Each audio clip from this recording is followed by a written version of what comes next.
एक महत्त्वाची बातमी आहे। पुण्यामधून ही बातमी आहे। मुसळधार पाऊस पुण्याला सुरुवात झालेली आहे। गेल्या 2 दिवसांपासून विश्रांती घेतली होती पावसाने, पण आज पुन्हा दमदार हजेरी पुण्यामध्ये पावसाने लावलेली आहे। पुणे वेधशाळेकडून पुणे शहराला ऑरेंज अलर्ट दिला गेलाय। पुणे शहरातील अनेक भागांमध्ये सध्याही मुसळधार पाऊस पडतो आहे। पुणे शहरात दिवसभर असाच पाऊस पडेल अशी शक्यता व्यक्त होते आहे। बातमी पुण्यातून। मुसळधार पाऊस पुण्यामध्ये पडतो आहे। 2 दिवस जरा विश्रांती घेतली होती, पण पुन्हा एकदा मुसळधार पावसाला सुरुवात झालेली आहे। सोलापूर जिल्ह्यातील पावसामुळे उमराणी बंधारा तुडुंब भरलाय। भीमा नदीवरील महाराष्ट्र कर्नाटक सीमेवर लवंगी सादेपूर दरम्यान कर्नाटक सरकारने अत्याधुनिक तंत्रज्ञानावर आधारित स्वयंचलित बंधारा बांधलाय। सोलापूर जिल्ह्यामध्ये यंदा मे महिन्यामध्ये झालेल्या रेकॉर्ड ब्रेक पावसामुळे हा बंधारा तुडुंब भरलाय। तब्बल 133 कोटी खर्च करून बांधण्यात आला असला तरी पाऊण टीएमसी पाण्याची साठवण क्षमता याची आहे। 30 फूट उंचीचा हा बंधारा आहे। विशेष म्हणजे या बंधाऱ्याचा सोलापूर जिल्ह्याला फायदा होणार असून सोलापूरकरांना या बंधाऱ्याचं पाणी पिण्याकरता मिळणार आहे।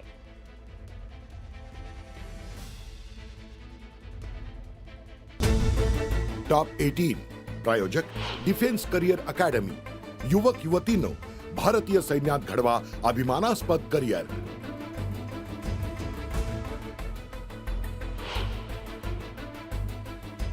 बीड जिल्ह्यातील आष्टी तालुक्यात झालेल्या मुसळधार पावसामुळे टोमॅटो उत्पादक शेतकरी संकटात। हातातोंडाशी आलेला घास हिरावल्याने शेतकरी हताश। सोलापुरातील बार्शी तालुक्यात साखत इथं अवकाळी पावसामुळे शेती पिकाचं मोठं नुकसान। पंचनामे करण्याकरता आलेल्या अधिकाऱ्यांना नदीच्या पाण्यातून वाट काढत जाण्याची वेळ।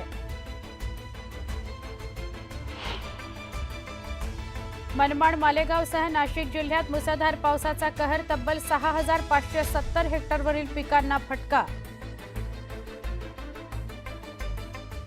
सिंधुदुर्ग जिल्ह्यातील कलिंगड उत्पादक शेतकरी मेटाकुटीला। पावसामुळे कलिंगड बागा अक्षरशः उद्ध्वस्त।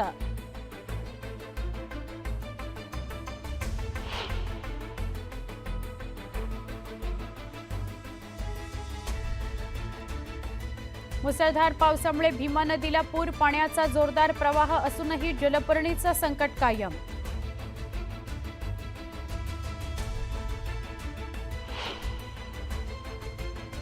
संतोष देशमुख हत्या प्रकरणानंतर बीड पोलीस दलात मोठे फेरबदल। 606 कर्मचाऱ्यांनंतर 19 पोलीस अधिकाऱ्यांच्या बदल्या।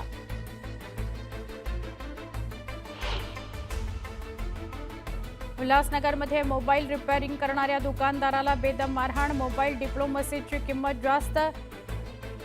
मोबाईल डिस्प्लेची किंमत जास्त असल्याच्या रागातून मारहाण।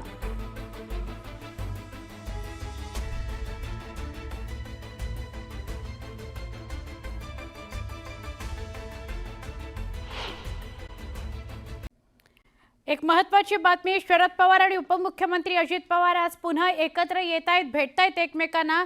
वसंतदादा इन्स्टिट्यूटच्या एआय संदर्भात बैठक आहे आणि त्यानिमित्त हे दोघे एकमेकांना भेटणार आहेत। शरद पवार आणि अजित पवार याबाबत एकत्र चर्चा करणार आहेत। शिवाजीनगर इथल्या साखर संकुल या ठिकाणी बैठकीचं आयोजन करण्यात आलंय।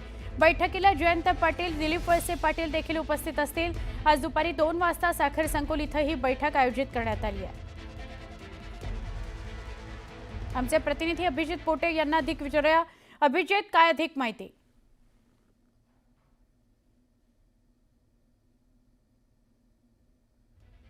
आमचे प्रतिनिधी अभिजित यांच्याशी आपण बोलणार आहोत।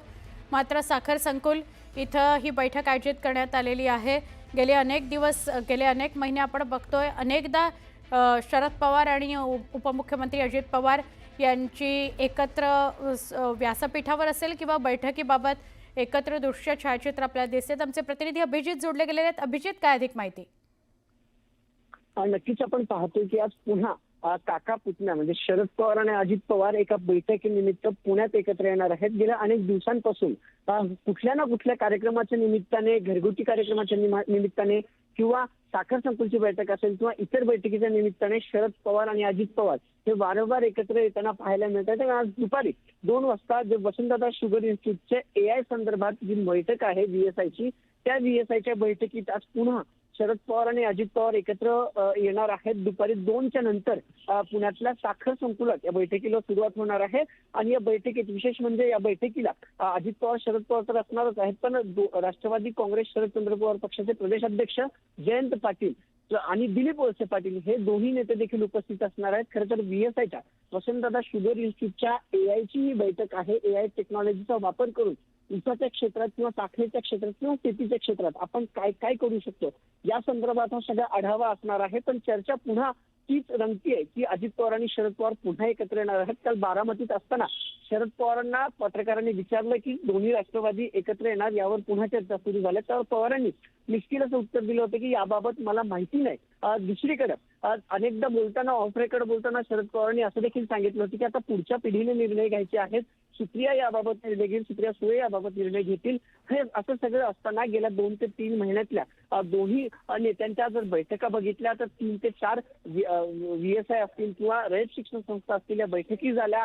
त्यानंतर शरद पवारांचे धाकले चिरंजीव जय पवार यांच्या साखरपुड्यात हे दोन्ही एकत्र आले. त्यानंतर ज्या AI संदर्भात साखर संकुलला जी पहिली बैठक झाली होती पुण्यात, तिथे देखील हे दोघे एकत्र असलेले पाहायला मिळाले. आणि आज पुन्हा एकदा बैठक आहे. आपण बोलूया याविषयी. तुर्तास धन्यवाद अभिजित, आपण माहिती दिली त्याबद्दल. एकीकडे शासकीय विश्रामगृहाच्या खोलीत 2.25 कोटी रुपयांची रोकड सापडून देखील गुन्हा दाखल होत नाही.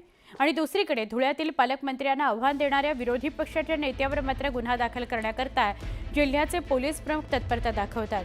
हा या जिल्ह्यातल्या राजकीय दहशतवाद आहे असं म्हणत खासदार संजय राऊतांनी मुख्यमंत्री देवेंद्र फडणवीस यांच्यावर टीका केली.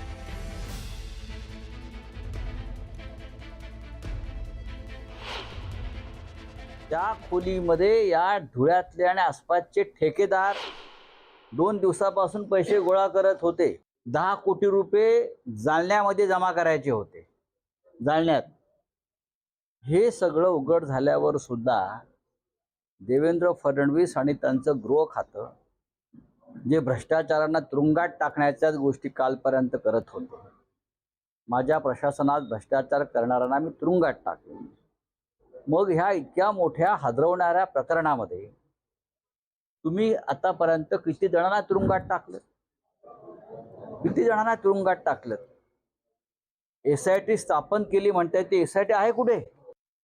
अमरावती जिल्ह्यामध्ये आमदार रवी राणा आणि राष्ट्रवादी काँग्रेसचे नेते आमदार संजय खोडके यांचं कट्टर राजकीय वैर आहे.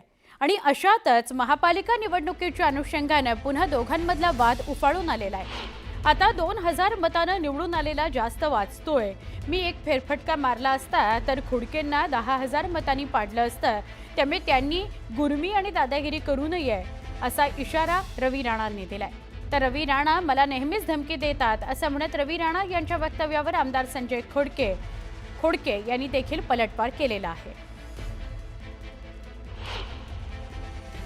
राष्ट्रवादीचे नेते प्रफुल्ल पटेलजी यांचे 50 वेळा फोन आले की खोडकेंना मदत करा, अमरावती मतदारसंघाची आमची एक सीट उभी आहे, त्यांना मदत करा. पण आज 2000 मतांनी आलेला माणूस निवडून एवढा वाजत आहे. पण मी थोडासा जर त्यांचं जर ऐकलं नसतं, एक फेरफटका जर अमरावती मतदारसंघात मारला असता तर 10,000 मतांनी पाडलं. तर त्यांनी एवढी गुरमी करू नये, एवढी दादागिरी करू नये. मला नेहमीच ते धमकी देतात आणि इलेक्शनमध्ये त्यांनी जे सांगितलं की 3 वेळ पाडल्याचं काही हरकत नाही. जनता आहे, जनताच्या मतदानावर आपण निवडून येत असतो, जनतेच्या मतावरच आपण पडत असतो. त्यावेळेस जनतेनं मला नाकारलं, त्याबद्दल मला काही खंत नाही. परंतु रवी राणामध्ये एवढी ताकद नाही की तो मला पाडू शकतील. आणि त्यांनी जे 10 वेळी म्हटलं की अजितदादांनी फोन केले, अजितदादांनी उलट फोन नाही केले. अजितदादा नवनीत राणाच्या प्रचाराला ज्यावेळेस आल्या होत्या तर त्यांना आणण्याचा उद्देशच रवी राणाचा हा होता. एकंदर 10 बातम्या. प्रायोजक Sandeep university. Faculty and facility simply world class.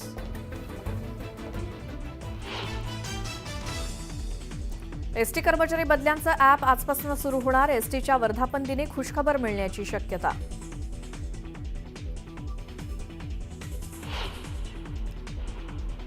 मुंबईकरांसाठी आनंदाची बातमी. विक्रोळी उड्डाणपूल लवकरच वाहतुकीसाठी खुला होणार.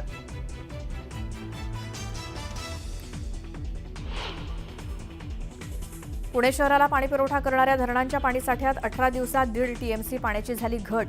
धरणातील पाणीसाठा मागील वर्षीपेक्षा थोडा अधिकच. एसटी प्रवाशांनी कमी गर्दीच्या हंगामात प्रवास करताना आगाऊ आरक्षण केल्यास त्यांना 10 ते 15% सवलत. फ्लेक्सी फेअर योजनेचा शुभारंभ.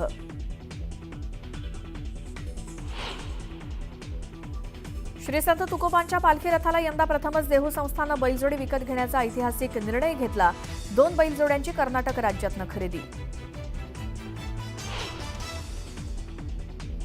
झेडपी शाळेत मुलांचा प्रवेश घेतल्यास घरपट्टी माफ. सोलापूर जिल्ह्यातल्या ग्रामपंचायतीचा अभिनव निर्णय. पुणे विमानतळावरनं उड्डाणांमध्ये वाढ. केंद्रीय नागरी विमान वाहतूक राज्यमंत्री मुरलीधर मोहोळ यांच्या पाठपुराव्यानंतर हवाई दलाकडनं आणखी 15 उड्डाणांना मंजुरी. स्वच्छ मुंबईसाठी आता पालिकेची गुलाबी सेना सरसावली. 9,600हून अधिक महिला स्वच्छता कर्मचाऱ्यांचा गुलाबी सेनेत सहभाग.